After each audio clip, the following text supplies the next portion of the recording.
Hello, আসসালামু আলাইকুম। কাজ করতে করতে মনে হলো যে কিছু জিনিস শেয়ার করি। গাড়ির ব্যাটারি চেঞ্জ করতে হবে।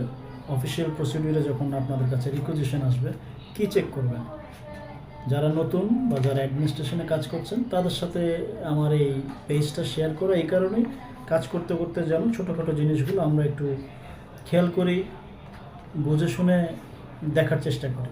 গাড়ির যখন ব্যাটারি চেঞ্জ করার রিকোয়েজিশন আসবে, ধরেন ওয়ারেন্টি পিরিয়ড শেষ হয়ে গেল, গাড়ির ব্যাটারি কিনতে হবে, গাড়ির ব্যাটারি ডাউন হয়ে গেছে, তো সেই ক্ষেত্রে আপনি ট্রান্সপোর্ট ডিপার্টমেন্টের অফিসারের মাধ্যমে ড্রাইভারদের সাথে আপনার গাড়ির ওয়ারেন্টি কি এখনও ভ্যালিড আছে না ওয়ারেন্টি পিরিয়ড শেষ হয়ে গেছে সেই বিষয়টা প্রথমে চেক করবেন। পরবর্তীতে যেটা হয়, গাড়ির ব্যাটারি কিনতে যাওয়ার ক্ষেত্রে কত মাসের ওয়ারেন্টি পাচ্ছেন, এবং ব্যাটারিটা রিপ্লেস করতে গেলেও যে একটা অ্যামাউন্ট, ব্যাটারি রিসাইক্লিং করার বাবদ একটা অ্যামাউন্ট 2000 টাকা, কখনো 2200 টাকা, এটা রিটার্ন পাওয়া যায় নতুন ব্যাটারির সাথে অ্যাডজাস্ট করতে গেলে।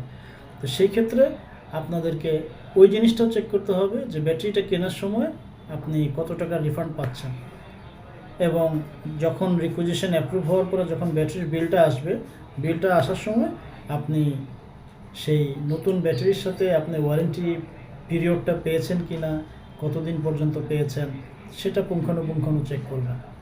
পরবর্তীতে যাতে সেই ব্যাটারির মেয়াদ শেষে বা সেই ব্যাটারি যদি ডাউন হয়ে যায়, তখন যদি আবার ব্যাটারি কেনা হয়, তখন আপনি জানতে পারবেন বা চেতে পারবেন ওই ডকুমেন্টসটা যে আগের ওয়ারেন্টি পিরিয়ডটা কতদিন ছিল। আর একদম যদি ফার্স্ট টাইম চেঞ্জ করতে হয়, সেক্ষেত্রে তো আপনি পাচ্ছেন না। Thank you very much.